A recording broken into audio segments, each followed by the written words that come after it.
All right. How y'all doing? Great. How y'all doing? All right. Thanks for coming out, both in person and live stream out there in social media land, the metaverse. This is the second edition of Real Talk, and we're going to be talking about marketing. We've got two experts here that are absolutely dominate marketing. They know everything, or they're just experts, and they work with professionals across all different landscapes with marketing. We're going to be talking about how you can use marketing and some specific tactics on how you can bring it back to grow your business, especially with social media marketing. So, does anybody think like maybe that could be useful? It could be worth your price of admission for tonight. Before we get started, two quick things. One is Quest Trust Company. I want to thank them for allowing us to be in this room. Whether you're actually sitting in this room or watching it, we want to thank them because not only do they have an amazing company, they have good content and education on how you can build wealth tax-free. So if you want to learn more about them, definitely check out Quest Trust Company, check out their content, and if you don't have a self-directed IRA account, kind of recommend to get one. Most of the, I don't know if I can say most, but quite a bit of the money that I've borrowed over the years for my projects have been some of their clients and other folks with retirement accounts that are growing their wealth. So if you don't know who I am, my name is Chris Bounds. Kind of a long story short of my background, flipped 4 houses in college back in 2005. Then in 2011, got married. My wife and I, we started buying some rental properties. Got into flipping, got my license, real estate license in 2014. 2015 went full time. Like we're all in now, and then now we're working on a $100 million real estate investment fund to acquire more affordable housing, including like mobile home parks and multifamily. All in all, we've done about, or at least I've been involved in around 88 million in transactions over the years, around 200 flips. 400 units, rental units under management. Most of that is an apartment complex that I'm a small co-sponsor in. One of the top growth leaders with eXp Realty, and started this platform called Invested Agents to teach folks how to increase your passive income, build wealth, and create the lifestyle that you deserve. I would imagine everyone in here, is that you fall in one of those boxes, or probably all three. So that's what we do. We provide a ton of content, tactical content that I hope you can take back to your business, whether it's tonight, or maybe it's something you saw on our YouTube channel, or a Facebook post, or whatever, that you can take back to your business and use it to grow your business. Get another sale, get another investment property, or find that private lender that's going to help you grow. And if you're a real estate agent and you want to work with us, I'm happy to have that conversation and how you can maybe collaborate and work with our real estate team. And even if you're not licensed, maybe you'll get licensed later on. Maybe you're not going to get licensed at all, but you still want to learn how to invest, or you want to scale your investing business to get to the next level. We've got a lot of amazing training programs and education to help you do that from folks that have flipped hundreds and hundreds of houses. So with that said, let's get on to the main event. Social media marketing is it can be a very confusing subject. It's something that a lot of people think, probably realize they should be doing, but they don't know how to do it, or even if they think they know how, they're not doing it right. So I'm hoping we can get a lot of questions answered tonight. I'm going to introduce two guests. I'm going to actually, once we bring them up, I'll let them introduce themselves a little bit more thoroughly. The first guest we have is a lady that I watched from afar. She's a former grade school teacher, but she got involved in real estate and ended up building like the entire marketing department at this company, and did it so successfully that she's now doing it and helping multiple other companies and business owners grow their social media presence and their brand and drive sales. So I'd like to welcome up Erica Sobba. Hello, thank you for having me. Hi, guys. Yes, great. All right, yeah, just have a seat. And then next up, we've got someone that I was introduced to through a business partner of mine. He is one of the top 50 agents at eXp Realty. Out of like 81,000 agents, he's one of the top 50 growth leaders. And he sells more houses than through his organization passively than most entire brokerages. Beyond that, his meteoric rise in real estate, which came with bumps and bruises, and he may talk about that a little bit too, but really found the niche with social media marketing, specifically video marketing. He's got a YouTube channel with like well over 40,000 subscribers, over 2 million views, with thousands of people viewing it every single day. I want to welcome Mr. Connor Steinbrook. All right, so here's how this works. Testing. I know. Does mine work? Is mine okay? Can y'all hear me? I feel like it's okay. I mean, I talk loud, but is it connecting on the live? Okay. Yeah, I can hear it. It may be a little bit low, but we'll be all right. Y'all can hear, right? Can y'all hear? Okay, all right, cool. So here's what we'll do. I've got a list of questions that I'm going to ask them, and during the conversation, there's probably going to be something that, maybe a question that you already have now. Maybe it's going to be a follow-up question that to something that they talk about or that they say. I want you to jot it down, like whether write it down, mental cliff note, and the first half, the first 20 minutes or so, I'm going to ask my questions, but after that, it's up to y'all. Like, we're going to open it to the floor, ask anything you want. This is the time to get selfish and ask that very tactical question that you're gonna that you're wondering. That's gonna help you grow your business. Does that sound good? All right, let's kick it off with a full introductions. Erica, do you want to? Yeah. Hi guys, I'm Erica Sobba. I'm a marketing strategist, teacher, executor, whatever you want to call it. But I teach and help execute marketing strategies for service-based business owners such as real estate investors, realtors, lenders, attorneys, CPAs, all the fun stuff. But I wasn't always in marketing. As he mentioned before, I was a grade teacher. I was a first grade teacher. Can you tell? Yes, I was. You're welcome. And I had so much fun doing it. It was an absolute blast, and I take every opportunity I can to be around little kiddos. I've got 2 kiddos of my own, and they're so much fun. But anyway, I took a little leap of faith, and I decided to join a mortgage company here in Houston about 10 years ago. They had no marketing department. They had a Facebook page, didn't post on it. They had an email marketing software, but they didn't send out anything. And I got hired on to basically take this over. And I went to school for education. I didn't go to school for marketing. So I had to completely learn what that was. And for those of you who've ever researched marketing, you can probably relate to me in the fact that it was really overwhelming. There's a lot of words out there that you didn't know existed before you started researching marketing. But I went on my merry way to figure it out, and like he had mentioned, I kicked some major booty and took names, and we grew so much that every single year our lead volume increased, and it's still increasing every single year because we know what works. We know what we need to do to get in front of the right people. We understand our target audience. We understand our messaging. We recognize that there's a process and a system, and we also honor the data that backs up marketing.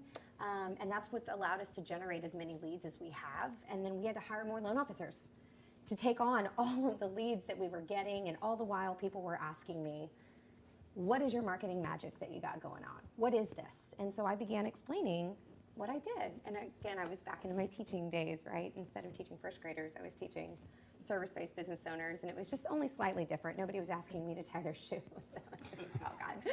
And we had so much fun, and then I ventured on my merry way, yet again took another leap of faith on myself, and I started to teach people exactly what I did for that mortgage company. I did it for my company, also kicked booty and took names, and then I teach everybody else how to do it, and now here we are. Marketing is a lot of fun. Love it, love it. Love it.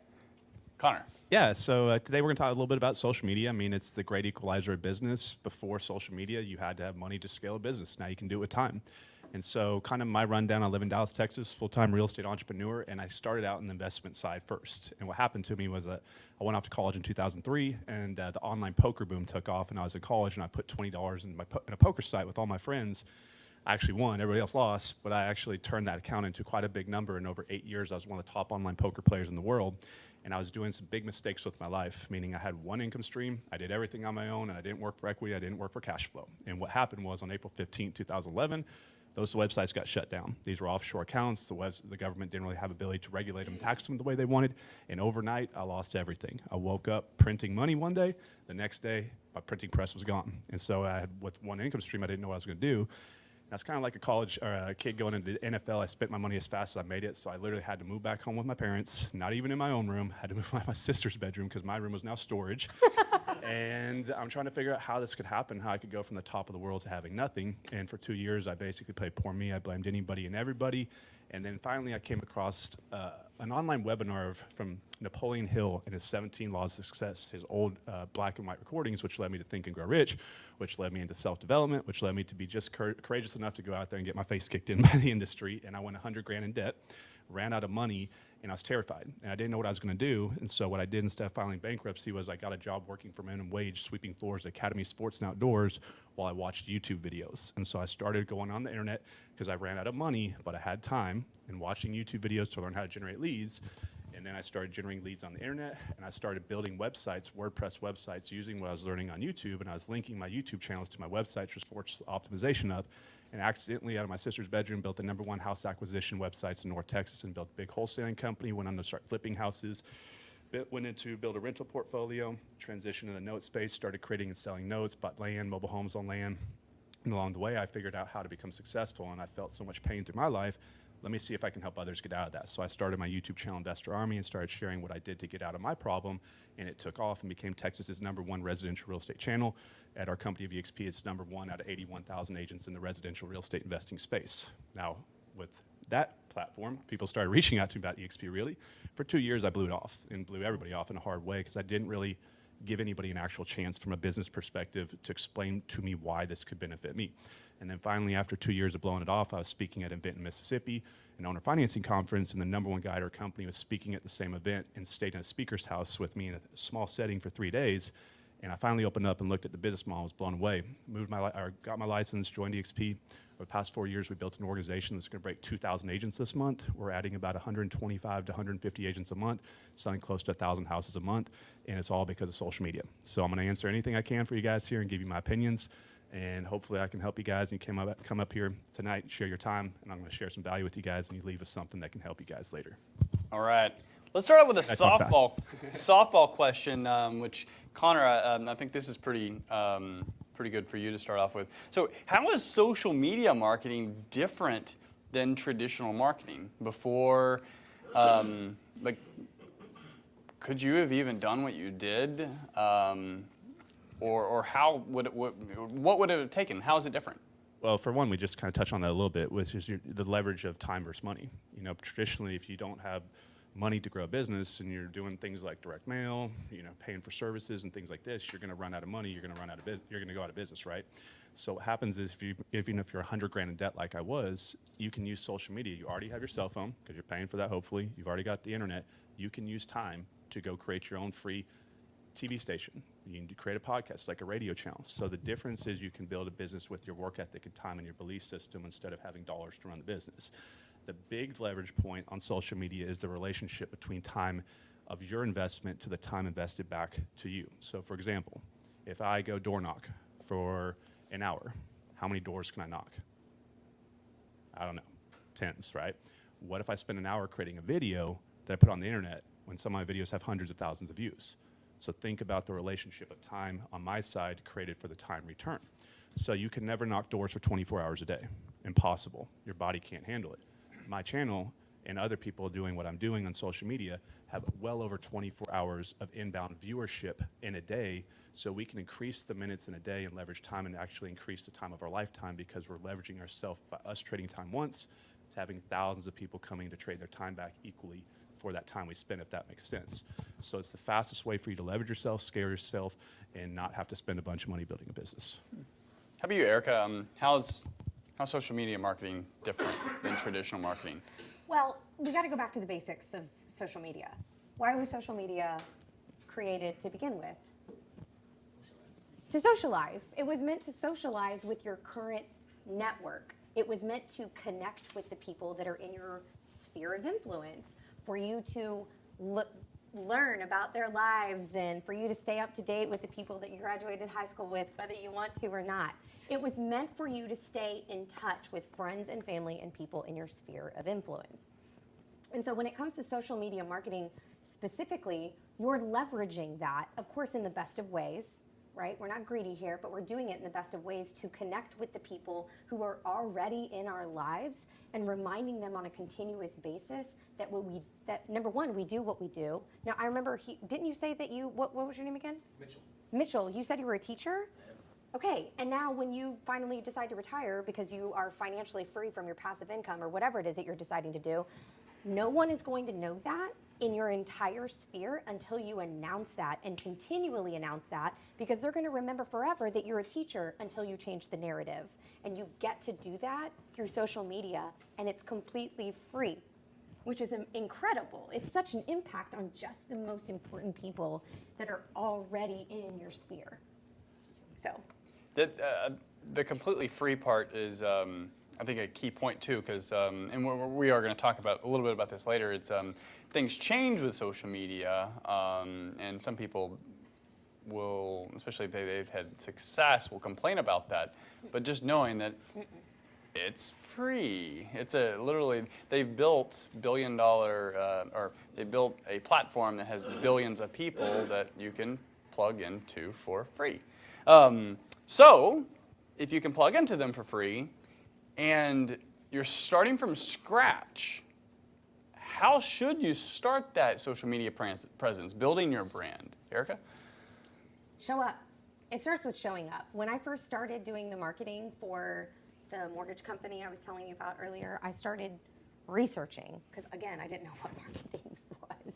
But I heard that I had to start showing up on social media. And at the beginning, guys, I don't even want to scroll back to the first post that I did because it's really embarrassing what I did. But you know what? I did it anyway. And then once you get past that moment of, okay, this isn't as bad as I thought it was, and you start realizing this actually took off and this worked, that one didn't, let's put that away. You start to get more comfortable with it. You start to learn what works and what doesn't, where you need to spend your effort and your energy and your time, and then your creativity starts to evolve because it is a muscle. It is a muscle, to, whether it's a video or a graphic or a picture, it evolves over time when you allow the room for the comfort. But it starts with just showing up. You have to just show up and allow yourself to be ugly. Comfort zone. Allow it to be ugly. You can't avoid it. You really can't. You can't be an expert day one. So No. done is better than perfect is what Done we is say. better than It's like perfect. just get it out there. If you go back and you should go back and watch I Picking feel People like if we were channels. to go back and look at your first YouTube video. Yeah, my first second one, I just got out of a nap. The back of my hair is like all crushed down. I'm in a dry erase board video like this, and you can see the reflection of my kitchen. And I got my phone like leaning up against like a book just to keep my phone up because I didn't know what I was doing. I was hunched in the cream. That video got 250,000 views. What if I had said, I look bad today? My hair's all jacked up. Yeah. Oh, my handwriting. You can't even read my handwriting on the board. Go back. It's called Financing Rental Properties the Right Way. Go check it out. It's one of my first videos. Yeah. But the point is, if you don't post that, you won't know what's going to happen. Now, if you post a video and nobody sees it, it's not great. Nobody saw it. So don't worry. Keep posting, right? Yeah. We got something going on What was outside. No, but have you looked at the very first video that you've done in a long time? No. Well, we were recording before I meant to do social media presence, so I'm sure it was horrible. But there was the first podcast because Russell Brunson, one of the greatest marketers around, said, "Hey, go start a podcast and do it every single day and do that for a year." And I'm like, well, he's been pretty successful. I should do that. So I started that, and I had the tendency to mumble, but the whole point of it was to find your voice, just like what Erica said. You get to flex that muscle, and then eventually your skills, they get better, and then you grow. But something I would like to highlight on, well, both of you touched on it, and that's as far as being a little nervous on what you're putting out there. And here's something that Gary Vaynerchuk had said, and it's very profound, and it addresses that very specifically. You don't get to be the judge of what's valuable. you don't get to be the judge of what's valuable, because there's someone on the other side that maybe you thought that sounded funny, and they thought that was a breakthrough moment for them. And then going back even further to that movie, like Catch Me If You Can, they asked, like, how did he teach, and I forget what class it was, but he taught this class in school or in college, and they're like, how did you do that? He said, all I had to do is be 1 or 2 chapters ahead of the students. So wherever you are in your journey with your business, you're 1 or 2 chapters ahead of someone else, and by sharing your experience, you don't have to pretend to be the next Grant Cardone or Tom Ferry or whatever. You can just be you, and there's someone else who wants to be where you are, and they're not yet. And to them, you're an expert, but to you, you're just you, and you're being yourself. Should you focus? So, all right, there's Facebook, Instagram, Twitter, TikTok, LinkedIn, Snapchat. There's Pinterest. There's lots of smaller ones, and then if you go international, there's a lot of niche internationals. Should you start on all of them, or focus on one, or? I mean, I'd have one primary one with maybe 1 or 2 on the side. Like, you're never going to do everything all at once in a way that you're going to be proud of the results. So if you're trying to scatter your time across everything, just like marketing or all the parts of your business, you're going to do a lot of things poorly. So when it comes to all the platforms, YouTube is by far the most powerful platform to grow a business on, and it has to do with video marketing. So video marketing is what you need to be doing, because the relationship between communication and conversion, it breaks down 3 different ways. The words or text that are being said, the delivery of those words and how they're being said, meaning the tempo, the delivery, the inflection point of the voice, and then the nonverbal body language communication. So if you're doing posts on Facebook and it's not a video, you're losing the nonverbal body language communication, the tonality of the voice. So you're having a very poor conversion process with who's watching. Now, you can do short form content on TikTok, on IG Reels and all this short form content, but what YouTube has is evergreen content. So if you post a video about how to make the best pumpkin pie for Thanksgiving, 10 years later, people are going to want to know how to make a pumpkin pie on Thanksgiving, and that video could continue to get views. So what YouTube does is it's an evergreen platform, so it's relevant today, it's relevant tomorrow. It's also the biggest video platform in the world, which means the highest market share of people putting eyes on it, which means eyes have dollars in a bank account behind them, which means it's the biggest platform to go out to grow a business from. So long-term evergreen content, the ability to take your YouTube videos and break them down to short-form content. I put those on your TikTok and your IG, but if there's one thing to focus on, it would be YouTube, in my opinion. Someone may have a different opinion, but that's just my opinion. What? And I definitely agree with that for all the reasons that you listed, but I always make sure to tell my clients, I'm like, social media, and YouTube is a search engine. They are not the same thing. And so you're using social media to funnel over to the YouTube channel because of the strategy that's different. It's not the same. The entire way that the platform is built is not at all the exact same the way that social media is built. Social media is an interaction and an exchange of content between the two. Social media, you're commenting on the things. It's a search engine, and it's the #1 search engine, right, in the world. People are constantly looking at it, and because of the evergreen features. But to answer your question, specifically on social media, because I don't count YouTube as social media, I always encourage my clients to pick one. Pick one platform and be so amazing at it that you start generating the results that you know you want to see. You've got the data to back up the results that you want to see. You know exactly how many videos you need to post on social media. You know how many times you need to be just doing posts in general on your business page, on your profile page, so that you get this many people in this stage of the sales funnel, and then get this, and so on and so forth. But once you start seeing that, then add on another one. You can't conquer all of them, and you'll get there later. First, pick one and be so good at it that you're generating revenue from it before you jump onto the next one. Sure. But it all depends on where's your target audience. Where are your people spending their time? If they're not on TikTok, don't be on TikTok. If they're not on Pinterest, don't be on Pinterest. Pick one where you know they're going to be, then conquer the rest. And also, if you have the time to consume YouTube, where they're lengthier videos, then start funneling people over to that channel. That way you can start getting engagement and reach and growth and all that kind of stuff. So, Connor, I know you're king on videos. Erica, as far as what types of creative to post, video, image, then you got text or blogs, audio/podcasts, what do you generally recommend? Definitely video. I mean, you'd probably agree with. Yeah, well, I mean, video is by far the highest converting type of strategy in marketing right now. I think I read a stat somewhere that said something along the lines of 80% of what we consume on the internet is video. 80%. And they're expecting that to increase every single year, which is phenomenal.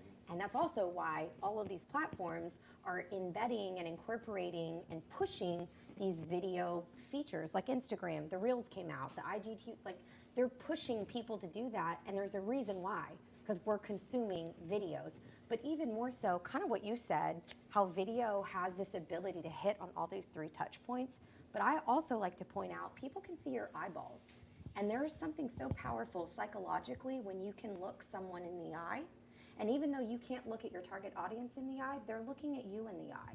It's kind of like when you watch the newscast reporters or people in like an interview or something, and they're sitting there talking to the camera. You instantly decide in 3 seconds whether or not you like that person or whether or not you'd be willing to have a beer with them. Am I right?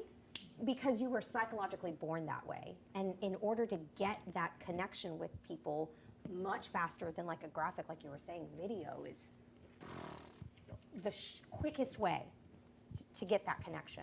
Yeah, I mean, so like what video does is it creates the credibility factor. So like if I'm on a stage with a microphone or on a book cover or on a video, right? So think about like when we grew up, who's on camera, who's on TV?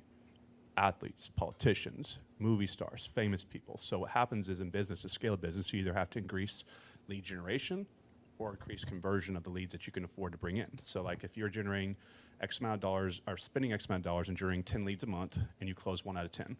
Most people, if you say, how do you scale your business and double it? They say, well, I spent $5,000 last month, I got 20 leads, or 10, maybe spend 10 this month, I get 20 leads, I get 2 out of 20. But what you need to start thinking about is what happens if I run out of money and time? So let's focus on this other side of conversion. I get those same 10 leads in. What if I can work better on my communication skill sets, create a better perception of value to work with me?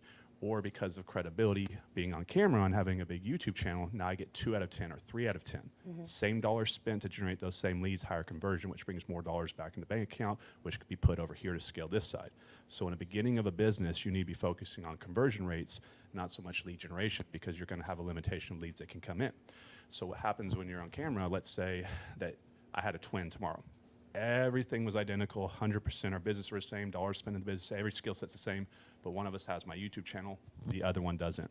We talk to the same person. Who, when they research us online, are they gonna choose to work with? The person that they can't find or the person that's everywhere? And that's why you need to be out there, because people are gonna look at you on the internet. So even if you're doing traditional marketing strategies like direct mail, door knocking, cold calling on the lead generation side, they're going to look at your brand, go on the internet, and look you up on the conversion side. And if you got a bad rap on the internet or you're nowhere to be found and someone else you're competing against is, you just took second place. And second place doesn't make money in business. And that goes back to stalking. I'm like, everybody stalks. We all do. You know they're stalking you. And Erica mentioned a stat on video. One stat that I have is, and I forget exactly the percentage, but it's well over 50% of all videos, and you know it because you do it too, watch it on mute. So transcriptions is very important, and you probably know where you watch it on mute. So making sure you're having transcriptions and we tested this out. Once I made the decision to, every single video we put out, we transcribed, and then I started tracking it. Now it's over a year in, it gets a longer watch time. So just because maybe they're at work, maybe they're in the bathroom or whatever, but they're watching it longer. But the other thing is, if you're that person who's just super insecure with looking at the camera, there are folks on TikTok, they got short term, even on YouTube, they have videos that they're not on camera. You hear their voice, they just do a screen share, and they're showing you how to do Excel. They're showing you how to pull comps. I did a video. I think I did like a very beginning and very end. It did have a selfie, but it didn't need to have a selfie. All I did was take my iPhone, because I didn't bring the attachment for my nice camera. Took my iPhone, I walked through a model home. All I did was narrate it. Narrated it. It was walking through a model home, like, hey, Chris Bound's here over in Bridgeland, on the northwest side of Houston, walking through a Perry home. This is a blank model, 3,500 square feet, starting price, 600 plus thousand or whatever. Just walking through, talking about what I like. I even pointed out things I don't like. Ultimately, I'm transparent, and those videos I did merely because Connor said, hey, there's an agent who he broke a record in Texas for sales for doing something similar. So I was like, I need more content, I'll just test it out. And I'm not looking for buyers. I tested it out, put it on my channel, and after a couple weeks, after all of the investing videos that I put a lot of sweat and tears into, the little 3-minute home tour gets more views. And I'm like, this is crazy. So I went and did a whole bunch, and then it's like out of my top 10, half of it is usually those. So in any case, there's more than one way to do a video, and you could also Without using audio. yeah, and then you could also crop the audio, and now you have a podcast later on. Once you get traction. So, what trends are you seeing right now in video marketing, social media marketing? Well, I've been telling everybody this recently. The CEO of Instagram announced that he's going to start pushing out original creator content on Instagram Reels, which is a huge deal for people who are educating, providing value, teaching and explaining things, and providing relatable and resonating content on Instagram Reels. They're now favoring it in a way that it's being pushed to the top of Reels news feeds, which is huge for people who are trying to market their service, market their properties, market their YouTube channels or whatever it is. So I don't know about a trend, but that's the latest and greatest incredible breakthrough, especially for social media business owners.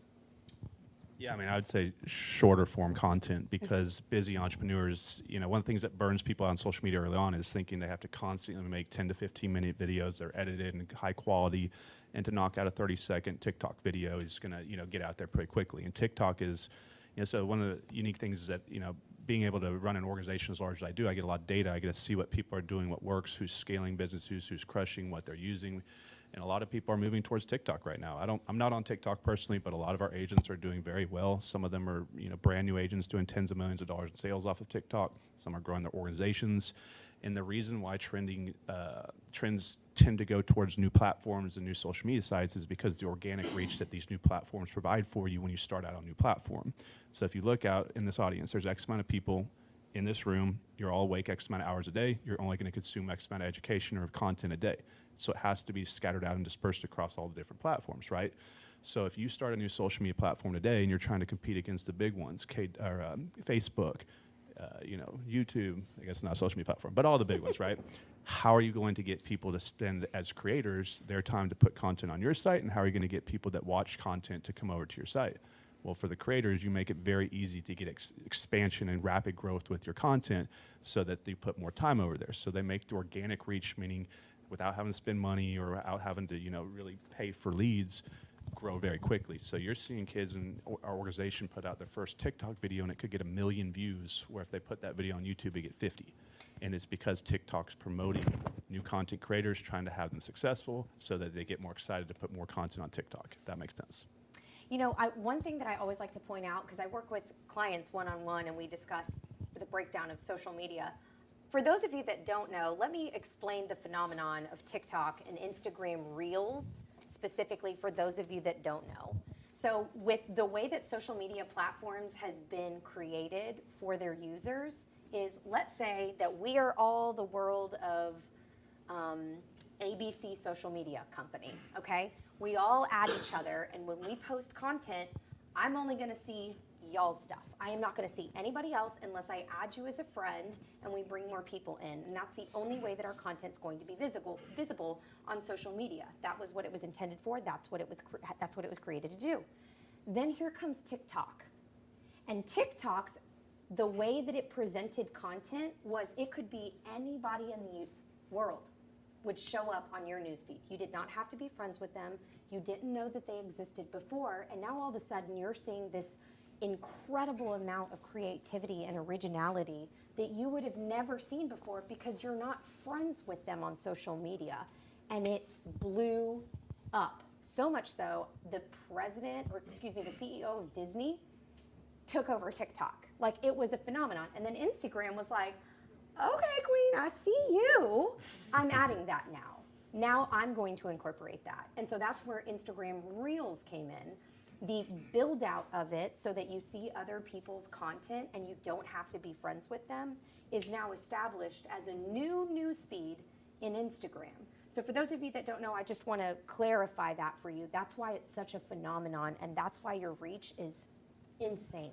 Is a great point. And like coming into the cold market with strangers, think about the risk of time. So like you guys don't want to waste your time on anything. So if you're on YouTube and you're seeing an average of 15-minute videos being put out versus a 30-second TikTok video, my risk to follow your video the first time is 30 seconds versus 15 minutes. Which one, like that's also why I think movie theaters are struggling and blockbusters are struggling, because who wants to risk 2 hours to get into a bad movie 15 minutes in and say, this sucks, and now they're going to commit to it. Whereas YouTube, a little bit shorter form, 15, 30 minutes, maybe shorter videos, but on these platforms, they're getting out in the cold market, organically reaching out, strangers who don't know you, I'll watch for 30 seconds to see if I like this person. So you're going to get way more people to kind of experiment with their time watching a stranger, which leads to more people likely to say, hey, this person's actually pretty good.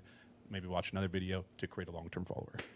And to add to the trend question, because that was the original put to the We went right. another trend, authenticity.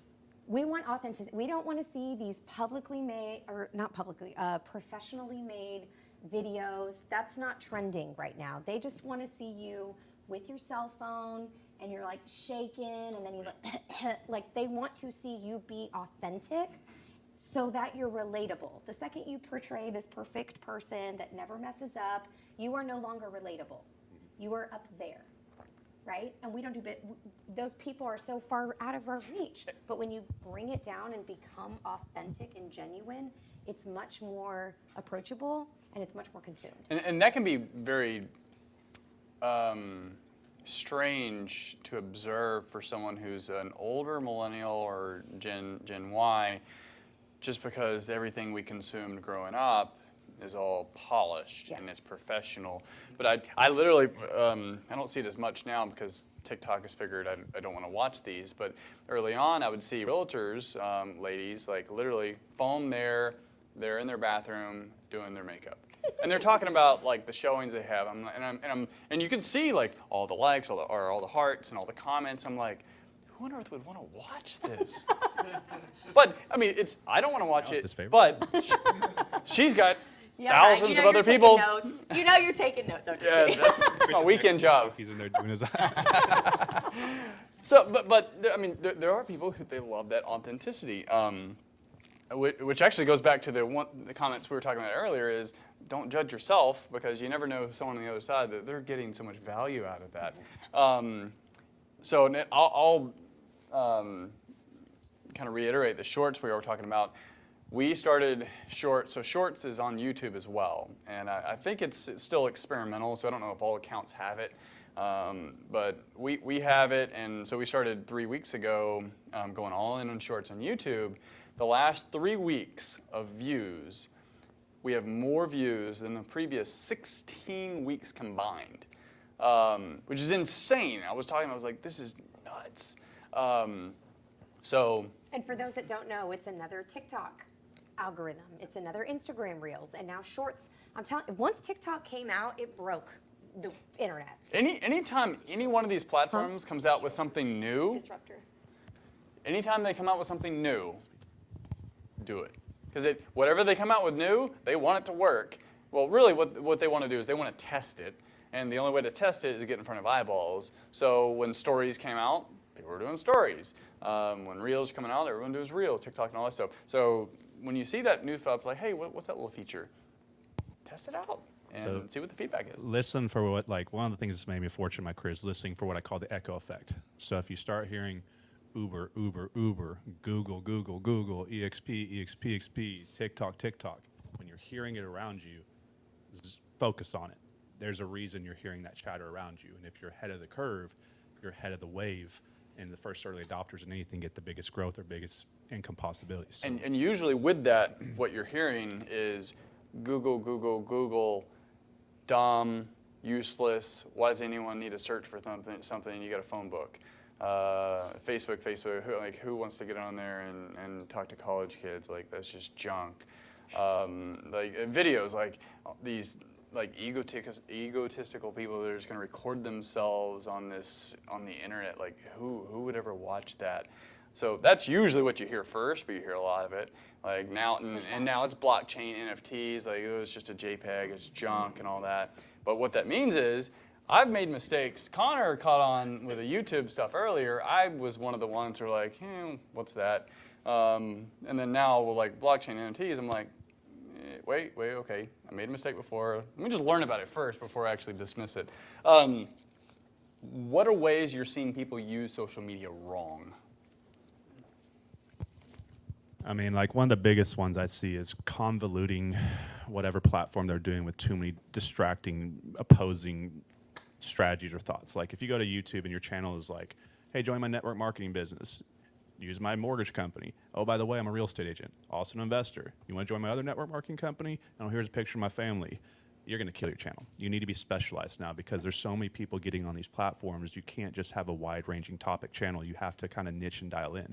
So the most successful channels going forward are going to be some channel that's specifically on something specific that your audience can build around. So for like the investment community, just wholesaling, just owner financing, just flipping.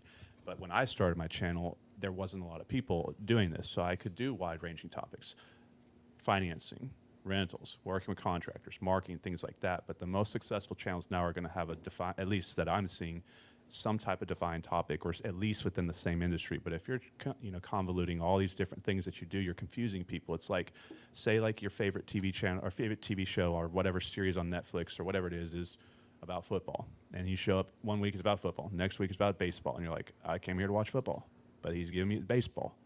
How is that going to confuse the people following you? And then what happens when they don't watch your future videos because it's not something they came to find? You're going to have a lower returning viewer rate, which is going to trigger the algorithm to stop promoting your future videos.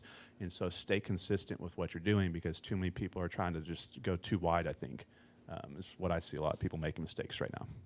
Yeah. Well, and for me, a lot of the people that I'm coaching and consulting are all service-based business owners. You're a real estate agent. You are a wholesaler. You're a lender. Whatever it is that you're trying to provide, and you're using social media to market your service. And so I tell all of my clients, I'm like, when you decided to generate revenue in sales or in your business as an entrepreneur, solopreneur, you threw the hat away of using social media as a consumer. You don't get that luxury anymore. You don't get to post about your food and your cat and not have any strategy. Those days are gone. And if you don't want to have to think about those things, go find a different job. Go find a different job. Because you are now you decided when you wanted to start this business, you became an accountant, you became in sales. If you have a team, you're now head of HR.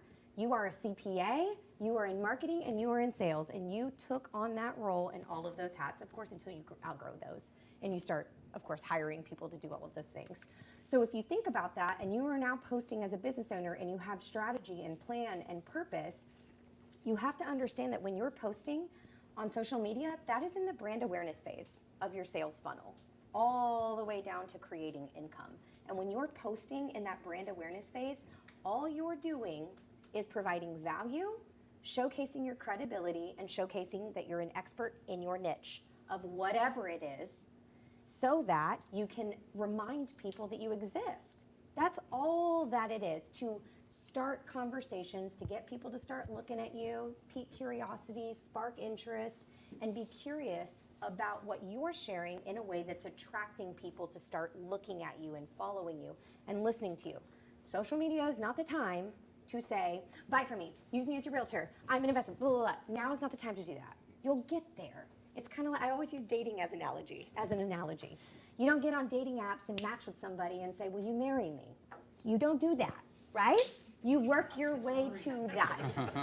For those of you that have. No, stop doing that. The lesson of dating will be after this. No, I'm kidding.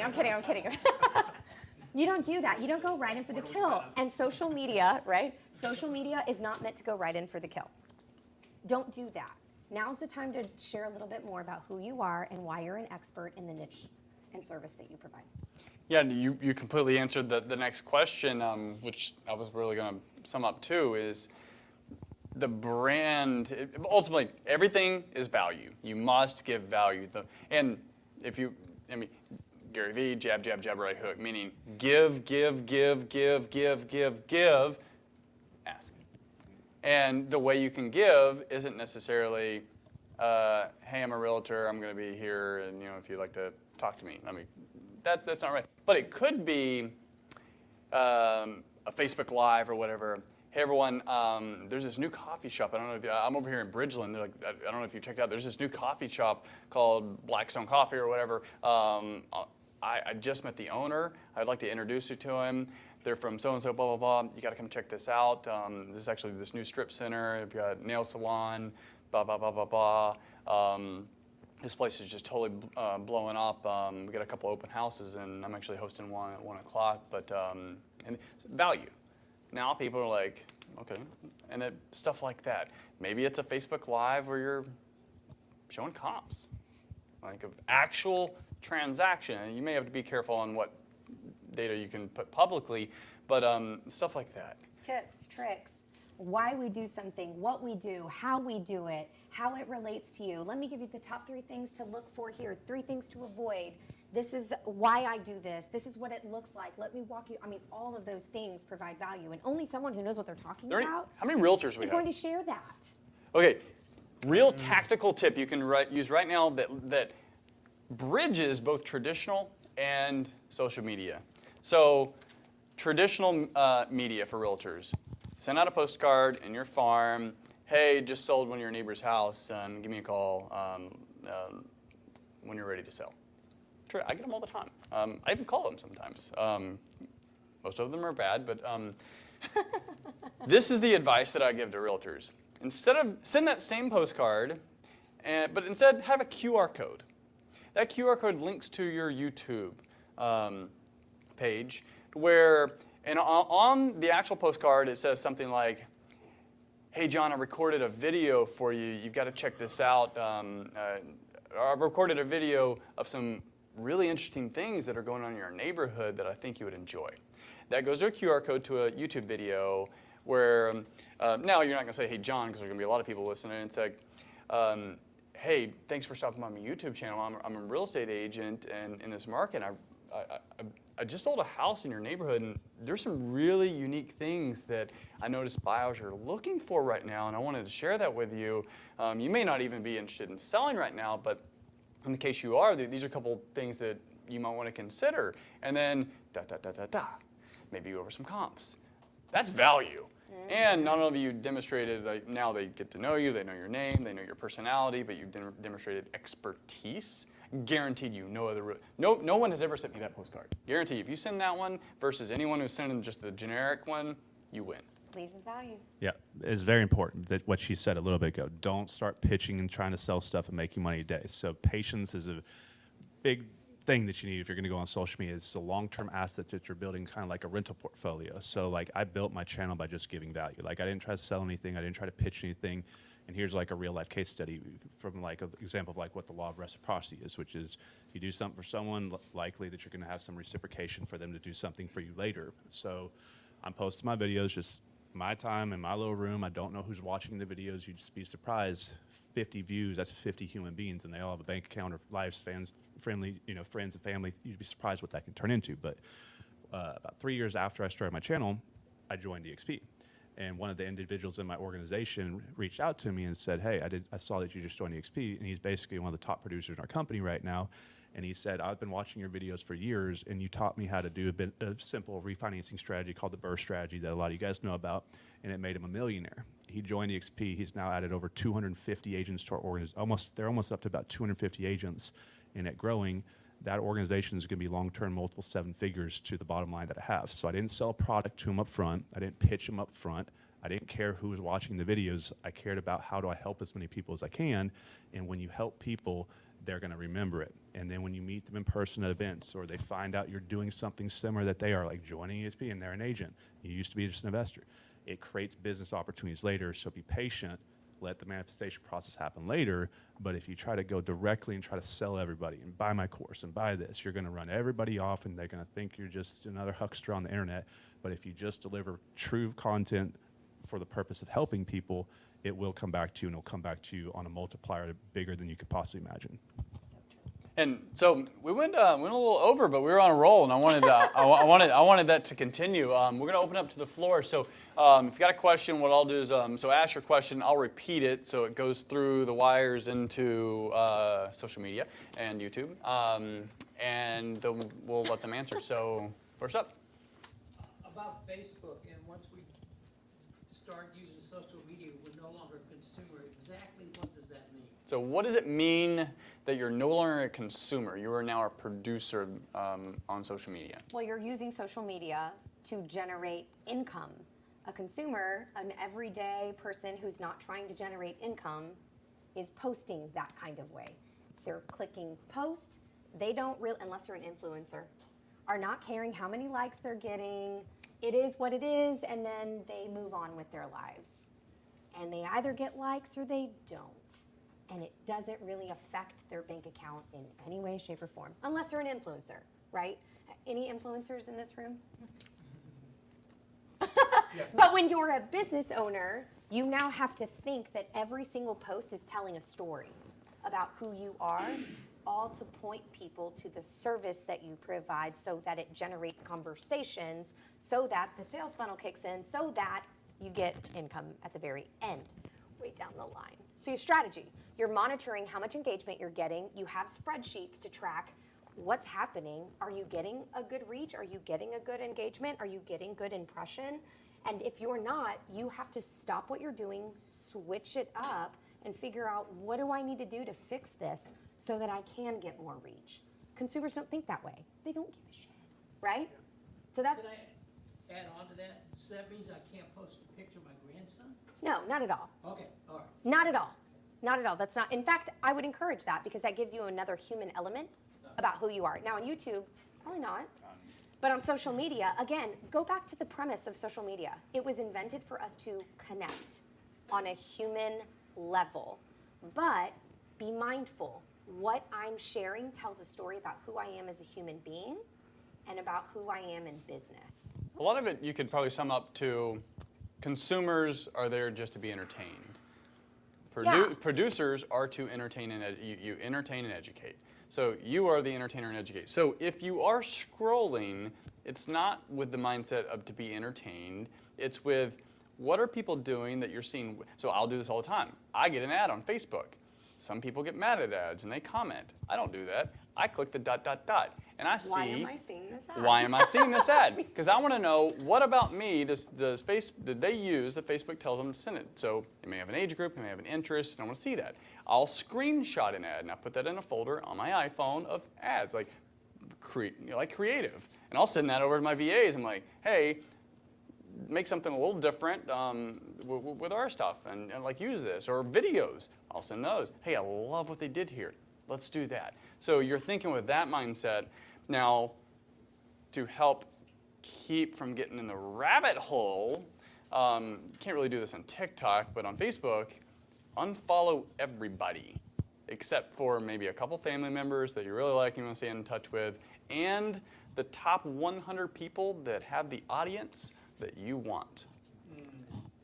So that's where you go follow if you want to build a coaching business, you're going to follow the Tony Robbins and all the likes like him. But you're going to unfollow everyone else that posts about the latest political tweet that's going on, or all the junk that just distracts you. So that's you're there to. Follow my wife. Don't do that, Ray. Let me. We didn't say that. So like. Ms. Pratt's, we did not say that.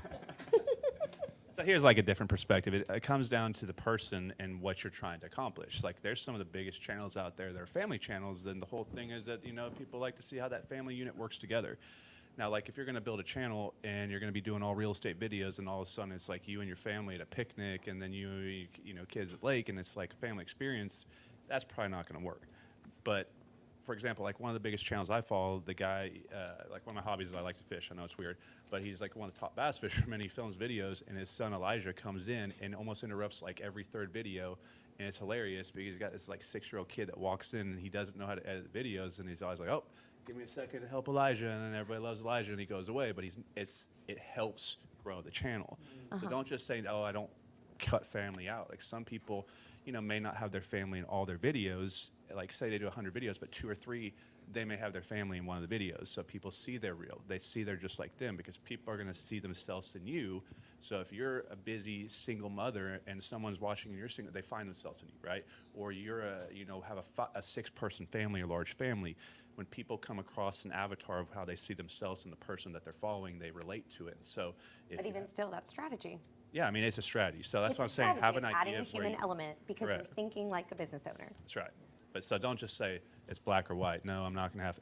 Think about it, but like it has to be in the place. Like don't just like randomly have a video of you guys at dinner just for no reason or at a birthday party. Wouldn't make sense. But if you're at a property and your wife and your kids are there and they're running, like then that's can actually help the channel and show that you're a real person because people don't want polish. They want real people. Authentic. They want Authenticity. exactly. Yep.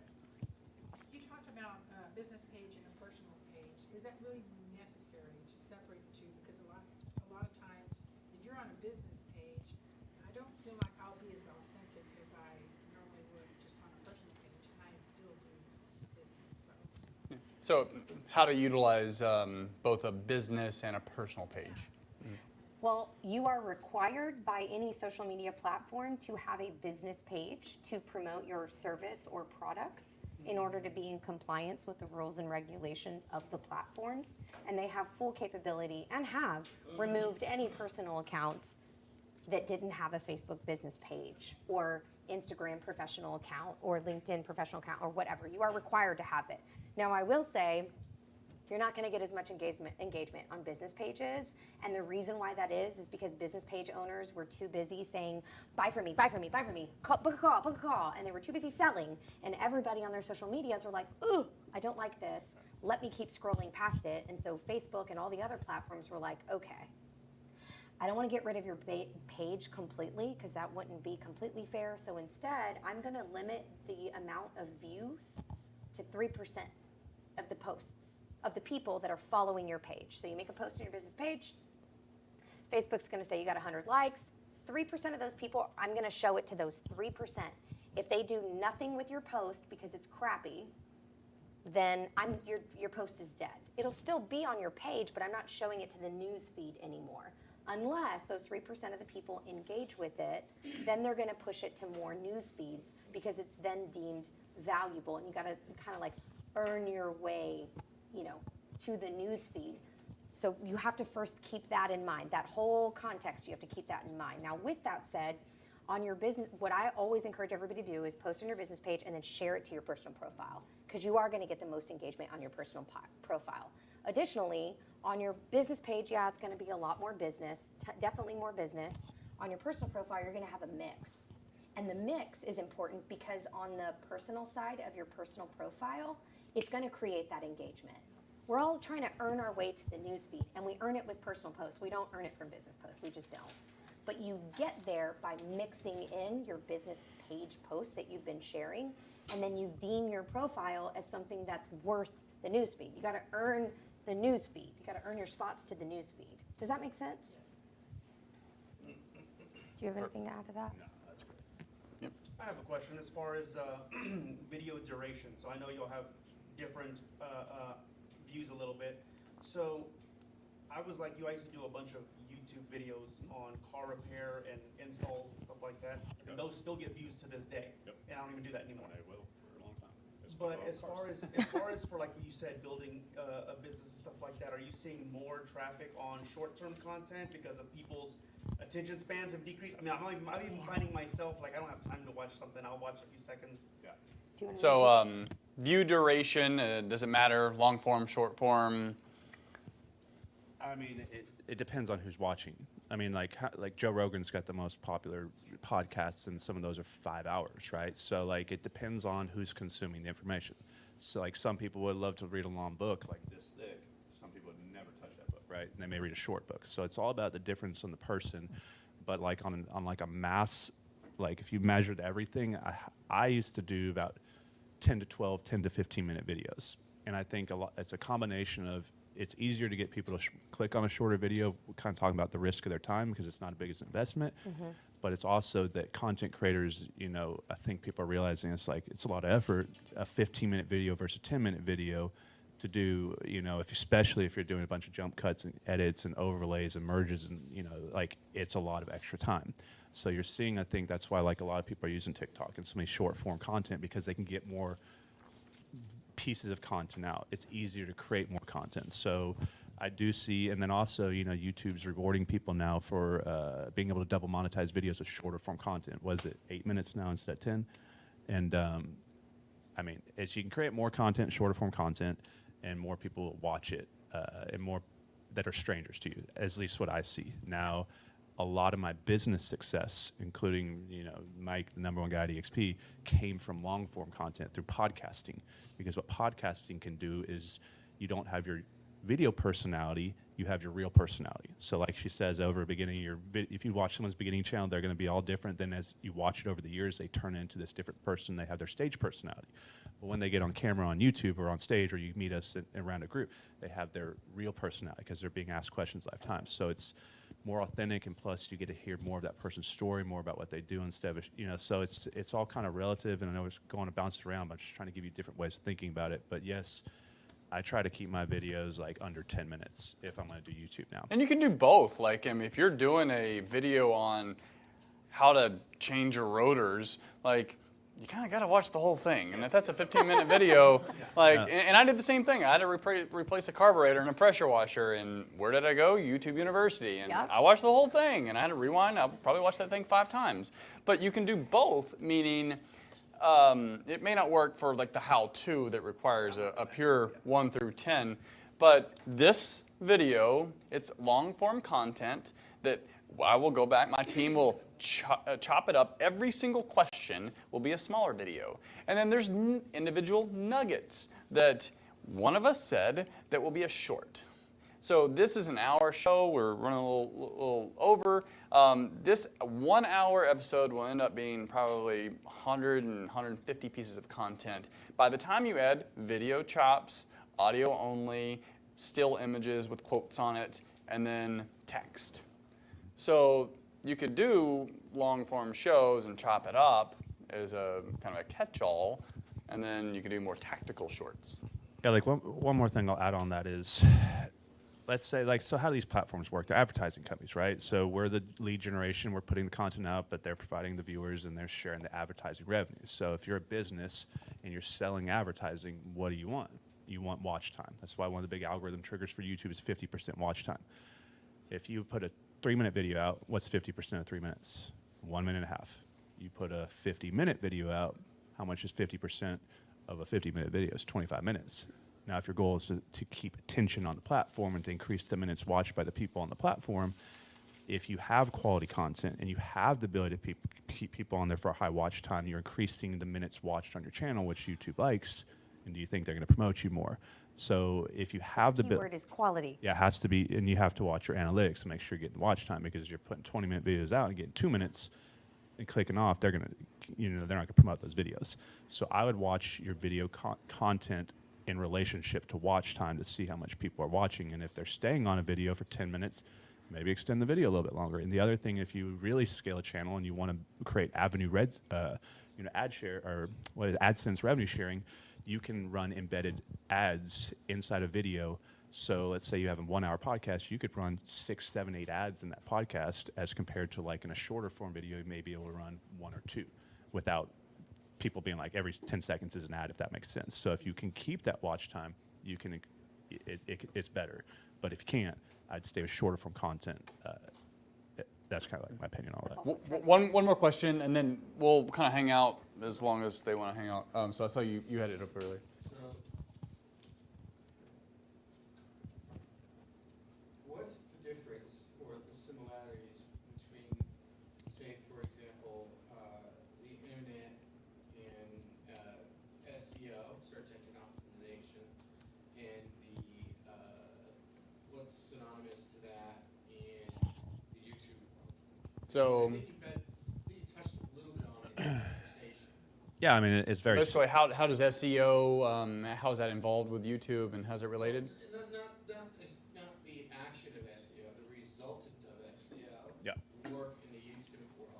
So like they use what's called keyword research. So like how does YouTube know what videos to put in front of you? So like if you go on YouTube tonight and you click on YouTube and it opens up, they're going to be thumbnails, those little video covers that you're going to see. It's basically a screenshot image. Right. These are called impressions, right? And you may have the first time you go on YouTube, you may have a news feed from Fox News, and you have a football game, and then you have a somebody in their garden, whatever it is, in the beginning. They're showing you all sorts of different things because they don't know who you are, they don't know what you like, right?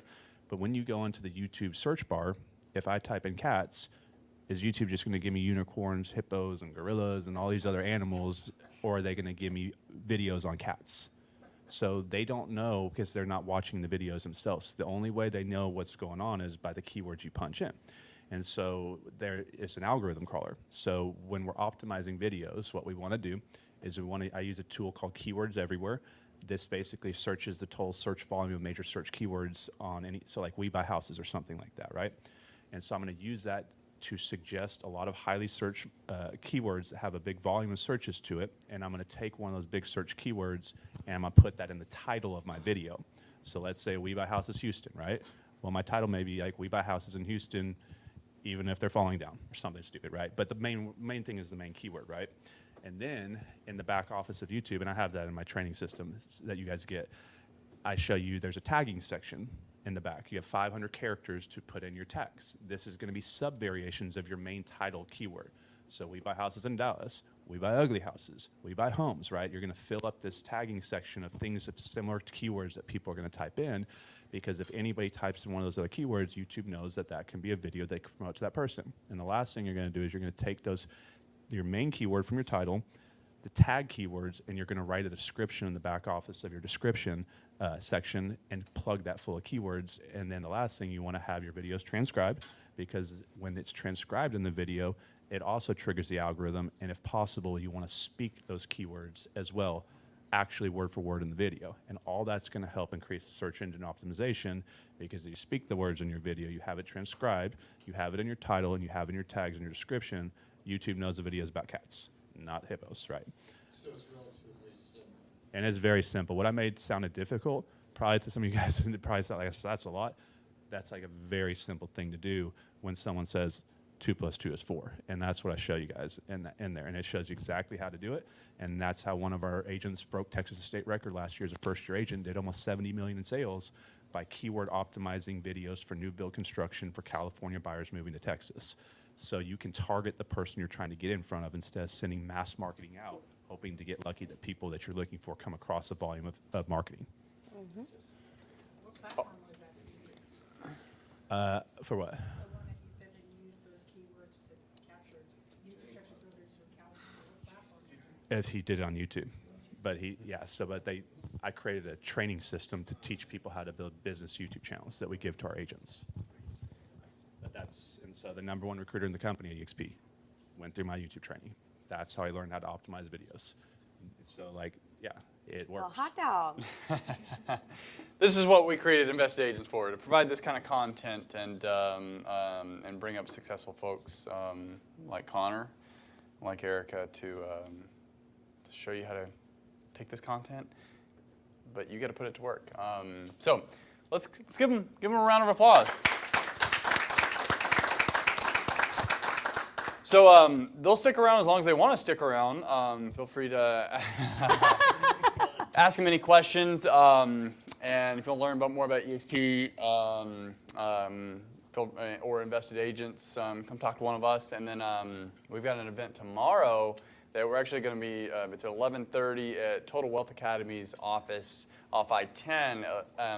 And we're going to be doing there's a proprietary lead gen system that we're going to be sharing and training agents on, and then we'll talk also more about EXP. But thank y'all for coming. Appreciate it. Thanks again. Thank you.